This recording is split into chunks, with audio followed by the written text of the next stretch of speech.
여러분 안녕하십니까. 부동산 학교는 한동균입니다.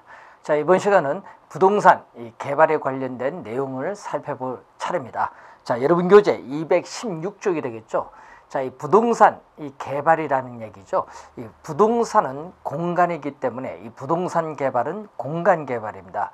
자, 즉 인간에게 필요로 하는 쇼핑 공간이나 내저 공간, 이 생활 공간, 이 작업 공간 등을 제공해 주기 위해서 우리가 필요로 하는 제공해 주기 위해서 필요로 하는 공간을 우리가 토지를 우리가 개량하는 활동입니다.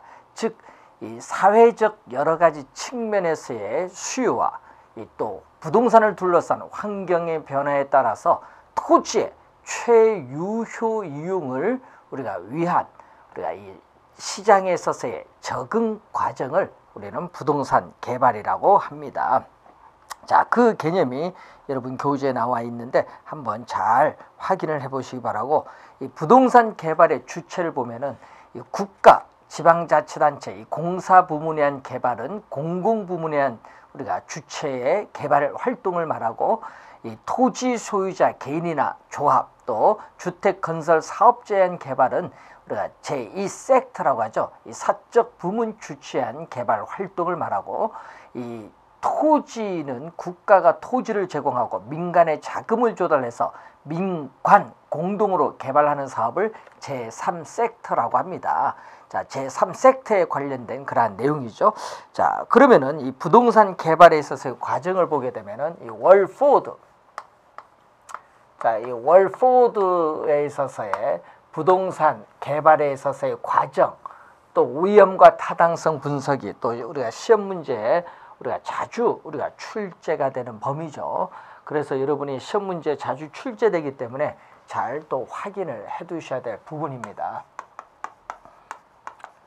우선은 시험에 우리가 출제가 또 계속되고 있는데, 자, 내용은 상당히 쉽게 출제를 하고 있습니다. 자, 월포드의 얘기인데 세 가지를 한번 확인을 해 보겠습니다. 자, 먼저 부동산에 있어서의 개발에 있어서의 과정 7단계가 나옵니다.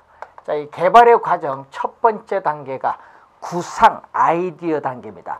어떠한 형태의 개발을 할 것이냐, 또 개발된 공간을 어디에 배치할 것이냐, 이 첫 번째 단계가 구상 아이디어 단계고, 두 번째 단계는 우리가 예비적 타당성 분석 단계죠. 예비적. 자, 예비적 우리가 타당성 분석 단계를 얘기합니다. 자, 말 그대로 예비적이라는 얘기겠죠. 자, 실제 개발하기 전에 개발 사업을 한다고 예상할 경우에 이 개발 사업으로부터 미래에 예상되는 현금 수입, 미래에 예상되는 현금 지출을 우리가 계략적으로 계산하는 거죠. 이 계략적으로 우리가 추계를 해서 사전에 수익성이 있는지 없는지 미리 검토해보는 단계를 우리는 예비적 타당성 분석 단계입니다. 이 세 번째는 이 예비적 타당성 분석 단계에서 수익성이 우리가 검토해봤는데 있다면은 개발 사업 추진을 해야 되겠습니다. 자, 그렇기 때문에 적정한 부지를 모색하고 확보하는 단계가 우리가 바로 세 번째죠. 부지 매입 단계입니다. 자, 이 네 번째 단계는 이 타당성 분석 단계죠. 자, 이 타당성 분석 단계로서 이 토지 이용 규제와 관련돼서 이 법률적 타당성이 있느냐, 자, 설계, 시공과 관련해서 물리적 타당성이 있느냐, 그리고 개발 사업으로부터 예상되는 수입과 비용을 비교했을 때 경제적 타당성이 있는가 분석을 하죠.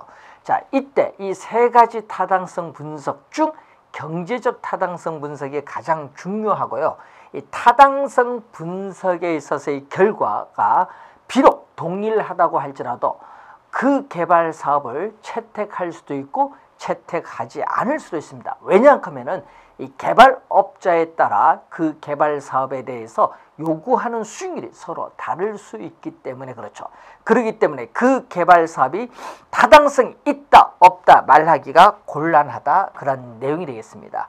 자, 다섯 번째는 우리가 자금을 조달하는 금융 단계로서, 자, 여러분이 금융이론에서 배우셨던 건축대부, 저당대부가 있었고, 그리고 여섯 번째는 우리가 이 건설 단계로서 이 택지를 조성하는 단계죠. 즉 물리적 공간을 창조하는 단계가 6번째고 7번째는 마케팅 단계가 되겠죠.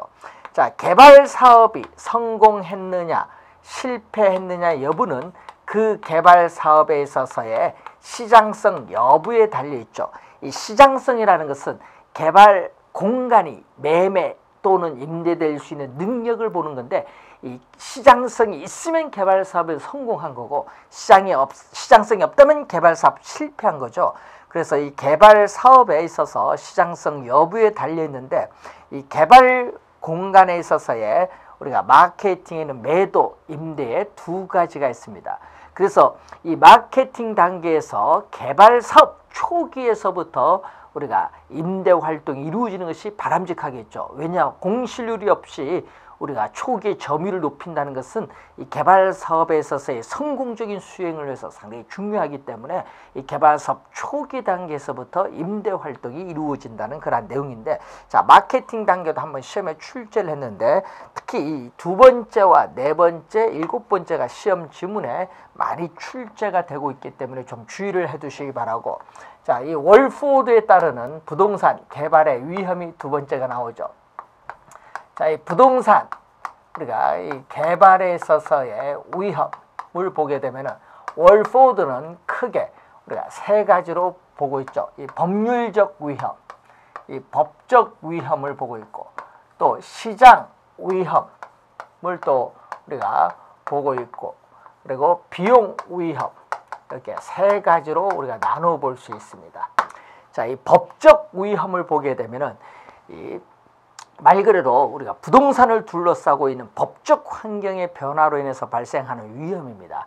자, 이 공법적 측면에서 우리가 법적인 위험을 보게 되면은, 자, 이 공법적 측면에서 대표적인 게 바로 이 토지 이용 규제죠. 이 토지 이용 규제에 있어서 대표적인 우리가 제도가 바로 뭐 용도 우리가 지역 지구제인데, 용도 지역 지구제에 있어서의 이 변경 뭐 이런 내용이 되겠죠.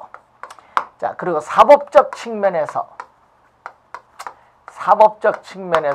이 소유권 관계에 관련된 위험이 있겠죠. 소유권 관계에 관련된 위험이라든지, 또 개발 사업에 대한 공공에 있어서의 여론이라든지 주민의 감정 뭐 이런 게 있겠죠. 자, 그래서 이 법적 위험을 최소화하기 위해서는 이미 토지 이용 계획이 확정된 토지를 매입을 해서 개발하는 것이 우리 법적 위험을 최소화시켜 줄 수 있다는 그러한 내용이 되겠죠. 자, 시장 위험이라는 것은 시장의 불확실성이 개발업자에게 지우는 부담을 시장 위험이라고 하는데, 자, 이 시장 위험을 보게 되면은 완공률, 우리 개발 사업에 대한 완공률이 100%로 가죠. 자, 이때 이 매수자 입장에서의 위험과 가치를 보면은, 자, 이 초기에는 위험이 높다가 완공률 100% 갈수록 위험은 점점 줄어들고, 부동산 가치는 초기에는 낮다가 완공률 100% 갈수록 높아진다는 것을 이 그림을 통해서 우리는 또 확인을 할 수가 있습니다. 자, 그래서 여러분 교재에 있어서 우리가 19페이지 보시면은 거기서 밑에서 시장성 연구가 나오죠. 자, 이 시장성 연구는 이 개발된 부동산이 시장에서 매매되거나 임대될 수 있는 능력을 조사하는 것을 시장성 연구라고 하고, 또 시장 연구라는 것은 특정 부동산에 대한 수요와 공급 상황을 우리가 연구 분석하는 것을 말합니다. 자, 그런데 거기 보니까 흡수율 분석이라는 용어가 나오죠. 자, 과거 일정 기간 동안에 시장에 흡수된 부동산이 얼마만큼, 시장에 공급된 부동산이 얼마만큼의 비율로 흡수되고 있는가를 우리가 분석하는 게 흡수율 분석인데, 흡수율을 높일수록, 자, 시장에 공급된 부동산이 100% 완전히 분양, 임대되는데 걸리는 시간을 흡수 시간인데, 흡수 시간은 작을수록 우리가 시장에서의 위험 부담은 작다, 이렇게 볼 수 있겠죠. 자, 그리고 가끔 또 우리가 시험 지문에 흡수율 분석의 목적이 우리가 벌써 2번 출제했었죠.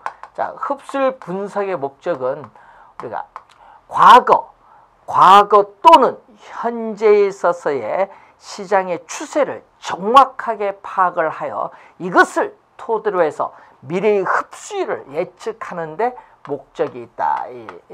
과거 및 현재 추세를 정확하게 파악을 하여 이를 근거로 해서 우리가 이 미래의 흡수율을 예측을 하는데 우리는 목적을 우리가 가지고 있다. 시험에 벌써 2번 출제된 내용인데, 흡수율 분석 우리가 관련해서 한번 확인을 해본 내용이 되겠습니다. 자, 여러분 교재에 있어서 우리가 220페이지의 그 그림 또 한번 확인을 한번 해보시기 바라고요. 자, 그리고 220페이지에 비용 위험이 나오죠. 자, 여러분이 개발 사업 기간이 길어질수록 인플레이션이 발생할수록 추가적으로 비용을 더 우리가 부담을 하게 될 수도 있는데 이게 바로 비용 위험이라고 하죠. 자, 그래서 개발 기간이 길어질수록 안 좋다는 얘기죠. 개발 기간이 짧을수록 유리하다 이렇게 볼 수 있는데 이 법적 위험, 시장 위험, 비용 위험이 부동산 개발의 위험을 의미하고 23회 시험에 또 우리가 부동산 개발의 위험이 또 우리가 한번 또 출제를 또 우리가 했던 내용이 되겠습니다. 자, 여러분 교재에 221페이지에 부동산 개발의 타당성 분석이 이제 나오죠. 세 번째. 자, 이 부동산 이 개발에 있어서의 타당성 분석을 보면은, 자, 이 월포드의 첫 번째, 두 번째, 세 번째가 시험에 우리가 자주 출제를 한다는 걸 기억을 해 두시고, 자, 이 세 번째, 이 부동산 개발의 타당성 분석을 보게 되면은 이 분석에 있어서의 유형이 223페이지에 나오고 있는데, 먼저 지역 경제 분석이 먼저 이루어지겠죠. 분석의 유형 체계를 보면은, 자, 분석 대상 지역의 인구라든지 고용이라든지 소득 등에 있어서의 총량적인 그러한 지표, 자, 이러한 지표를 가지고 이 분석 대상 지역의 모든 부동산의 수요와 우리가 시장에 영향을 미치는 요인을 분석, 확인, 예측하는 작업을 지역경제 분석이라고 합니다. 자, 그러면 이 지역경제 분석에서 토대로 해서 두 번째 단계가 이 시장 분석이 이루어지겠죠.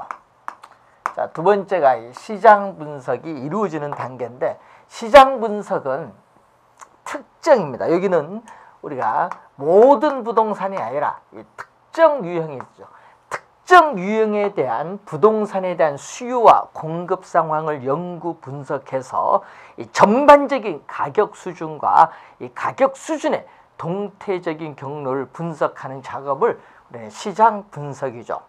그래서 분석 대상 시장 지역의 범위는 상권으로 표현되는데, 이 상권의 범위는 이 개발된 부동산에 있어서의 수요의 대체성, 또 경쟁 부동산과의 공간적 분포와 밀접한 관계를 가지고 있고, 또 이 수요자의 특성, 우리가 수요자에 있어서의 우리가 인구 경제학적인 특성에 따라서 우리가 소비자를, 즉 가능 사용자를 다른 사람과 구별하는 것을 우선 시장에 있어서의 세분화라고 하고, 또 공급되는 제품의 특성, 자, 이 공급되는 우리가 제품의 우리가 또 특성에 따라 대상 부동산을 범주하여 다른 부동산과 구별하는 것을 시장에 있어서의 차별화라고 하죠. 자, 이 관련된 내용은 전부 어디서 관련돼 있죠? 시장 분석에서 하는 내용이 되겠죠. 자, 이 시장 분석, 지역 경제 분석과 시장 분석을 토대로 해서 세 번째가 시장성 분석이 이루어지는데, 자, 이 시장성 분석과 시장 분석은 같은 용어가 아니라는 것을 늘 염두에 두셔야 되겠죠. 자, 이 시장성이라는 것은 이 개발된 부동산이 시장에서 매매되거나 임대될 가능성을 조사 분석하는 것을 시장성 분석인데, 그 지문을 제일 많이 우리가 출제를 했습니다. 그래서 여러분 교재에 224페이지 특히 니은 2번이죠. 2번 지문이 많이 출제됐다는 얘기고, 자, 1번에 보시면은 이 주어진 입지에서 이 개발 형태에 따르는 수요자에 있어서의 선호, 그리고 경쟁 환경을 분석을 해서 이 개발 사업에 있어서의 시장의 흡수율, 또 분양 실적을 극대화하는 토지의 최유효 이용에 대한 우리가 연구 작업이 바로 시장성 분석이다. 이렇게 보시면 되겠네요. 자, 시장성 분석에서 우리가 일어나는 게 바로 우리가 흡수 분석이 이루어지게 되겠죠. 자, 이 시장성 분석을 또 토대로 해서 이 타당성 분석이 이루어지겠죠. 자, 이 특정의 개발 사업이 성공적으로 수행될 수 있느냐 여부를 분석하는데, 성공적으로 수행될 수 있느냐, 이 성공적이라는 것은 투자자들의 자금을 끌어들일 만한 충분한 수익성이 있느냐, 이걸 분석하는 거죠. 투자자들의 자금을 끌어들일 만한 이 수익성이 충분한가 분석하는데 세후 현금 수지를 기준으로 분석하죠. 자, 타당성 분석이 토대로 해서 이제 최종적으로 개발 사업을 할 거냐 안 할 거냐, 이 투자 분석이 이루어지는 단계인데, 이런 우리가 5단계로 이루어졌습니다. 이 학자에 따라서는 지역 경제 분석과 이 시장성 분석까지를 시장 분석이라고 하죠. 이 시장 분석이라고 하면서 선행 분석입니다. 선행 분석이고, 요 두 가지를 묶어서 이 경제성 분석이라고 하죠. 경제성 분석은 요거는 후행 분석. 자, 그래서 부동산 개발 사업의 타당성 분석은, 개발 사업에 대한 타당성 분석은 먼저 뭐부터 이루어지죠? 시장 분석부터 먼저 이루어지고 나서 이 시장 분석을 토대로 해서 경제성 분석이 이루어진다. 그래서 시장 분석이 먼저 이루어지는 선행 분석, 경제성 분석은 나중에 이루어지는 후행 분석이죠. 자, 이 시장 우리가 분석이라는 것은 특정의 개발 사업이, 자, 이러면 특정의 개발 사업이 시장에서의 채택 가능성, 자, 이 채택 가능성 여부를 우리가 평가하기 위해서 고안된 거죠. 자, 이 평가하기 위해서 우리가 고안된 것이 바로 시장 분석이고, 그렇기 때문에 이 시장 분석이라는 것은 이 개발 사업의 시장에 초점을 두는 거죠. 이 시장에 초점을 둔 연구다. 개발 사업의 시장에 초점을 둔 연구고, 자, 이 경제성 분석은 특정의 개발 사업의, 요건 수익성 여부죠. 여기는 시장에서의 채택 가능성 여부를 평가하는 거고, 여기는 수익성 여부를 평가하는 거죠. 그래서 이 수익성 여부를 우리가 평가하기 위해서 고안된 겁니다. 이 수익성 여부를 평가하기 위해서 고안된 것이 경제성 분석이고, 수익성이 있으면은 개발 사업을 하는 거고, 수익성이 없으면은 개발 사업이 안 하는 거죠. 그래서 이 개발 사업에 대한 최종적인, 이 개발 사업에 대한 최종적인 투자 여부를 결정하는 것이 바로 경제성 분석입니다.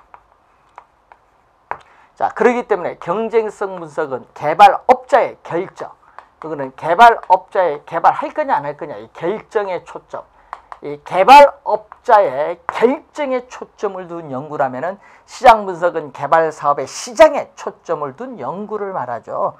자, 이런 내용을 위주로 보시고, 자, 시장 분석에 있어서의 역할 4가지가 나오죠. 시장 분석의 역할을 보게 되면은, 자, 여러분 교재에 있어서 우리가 시장 분석의 역할 222페이지 맨 위에가 나오죠. 자, 시장 분석은 주어진 부지에 어떠한 용도가 적합한가를 결정해주는 역할을 하고, 또 특정 부지에는 어떠한 용도가 적정한가, 적합한가를 결정해주는 역할도 합니다. 자, 또 시장 분석은 주어진 자본으로서 투자할 대안을 찾고 있는 투자자를 위해서 수행되어지기도 하고, 시장 분석은 우리가 새로운 개발 사업뿐만 아니라 기존의 개발 사업에 대해서도 시장 분석이 이루어지죠. 자, 여러분이 새로운 개발 사업을 추진하는 과정에서 기존의 개발 사업이 지금 사업 추진하고 있죠. 그래서 현재 기존의 개발 사업이 시장에서 어느 정도 중요한 위치를 차지하고 있는지 알기 위해서도 시장 분석이 필요하다는 그런 내용입니다. 자, 시장 분석의 역할에 관련돼서 한번 여러분이 확인을 해본 내용이 되겠습니다. 자, 이렇게 해서 여러분이 이 월포드에 관련된 이 내용인데, 여기서 여러분 시험 문제 요즘 계속 출제되고 있다는 것을 염두에 두시면 되겠습니다. 자, 225페이지 보시면은 부동산 개발의 유형이 나오는데 크게 신개발과 재개발을 나눠볼 수 있죠. 여러분 생각 탁 나면 신개발하면 뭐 신도시 개발 사업이 제일 먼저 머리에 떠오르시죠. 뭐 아파트 지구 개발 사업이라든지 여러 가지가 있습니다. 그리고 재개발도 여러 가지가 있는데 이 재개발 시행 방법에 따른 분류로서 우리가 보전 재개발, 그리고 이 수복 재개발, 개량 재개발, 철거 재개발인데 우리나라는 주택이 노후 멸실 상태가 상당히 심하기 때문에 철거 재개발이 많이 이루어지죠. 이 기존의 부적당한 환경을 완전히 철거하고 새로운 시설물로 교체하고자 하는 이 전형적인 도시 재개발이 철거 재개발인데 우리나라는 철거 재개발을 많이 하고 있습니다. 그렇지만 선진국에서는 철거 재개발보다는 이 수복 개량 재개발을 우리가 중시하고 있는데 이 수복 재개발이 또 여러분 22회 시험에 또 한번 출제를 했었죠. 자, 그래서 이 본래의 기능을 회복하기 위해서 기존의 시설물을 그대로 보존을 하면서 노후 불량화의 요인만 제거하는 소극적인 이런 도시 재개발이 수복 재개발이다. 이렇게 보시면 되겠습니다. 개념. 자, 그리고 226페이지 보시면은 도시 및 주거환경정비법에 의한 정비사업의 종류가 나오고 있는데 이 주거환경 개선사업, 주택재개발사업, 주택재건축사업, 그리고 도시환경 정비사업, 그리고 주거환경관리사업, 가로주택 정비사업 6가지 형태가 나오는데 이 내용이 가끔 우리가 시험 지문에 출제되기도 하는데 여러분 이것은 공법에서 배우는 내용이죠. 그래서 이 공법에서 이 내용을 중요 내용을 잘 확인을 또 한번 해보시기 바랍니다. 자, 그리고 부동산 개발 방식의 유형, 거기에 밑에 보시면은 시험에 이것도 자주 지문에 출제가 되고 있는 내용인데 용지의 취득 방식에 따르는 부동산 개발 방식의 유형을 보면은 우선은 단순 개발 방식이 있죠. 자, 단순 개발 방식은 이 토지 소유자에 의한 자력 개발입니다. 토지 소유자에 의한 자력 개발이에요. 그렇기 때문에 우리는 토지 소유권의 변동이 없는 권리 불변이 되겠죠. 대표적으로 토지의 형질 변경 사업이 대표적입니다. 자, 여기에 대해서 환지 방식이죠. 이 효율성이 낮은 토지를 효율성이 높은 토지로 효율성이 높은 토지는 택지로 개발해서 원토지 소유자에게 환지 평가를 통해서 감보를 적용해서 재분배해 주죠. 자, 시험에 여러분이 한번 재분배가 아닌 매각으로 출제를 했습니다. 재분배해 주는데 원래 토지 면적보다 적게 우리가 재분배가 되기 때문에 권리가 우리가 축소되는 방식이다. 자, 이 환지 방식의 중요한 장점은 토지 매입 비용이 들지 않는다. 꼭 기억을 해야 돼요. 여러분, 환지 방식은 토지 매입 비용이 우리가 들지 않는다. 중요한 장점입니다.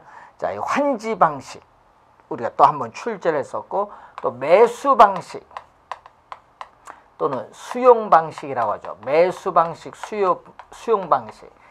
자, 개발 대상 지역의 토지를 전면 매수를 해서 보상 평가를 통해서 보상을 해주죠. 그렇기 때문에 여기는 권리 소멸입니다. 토지 소유자의 권리가 완전히 소멸되죠.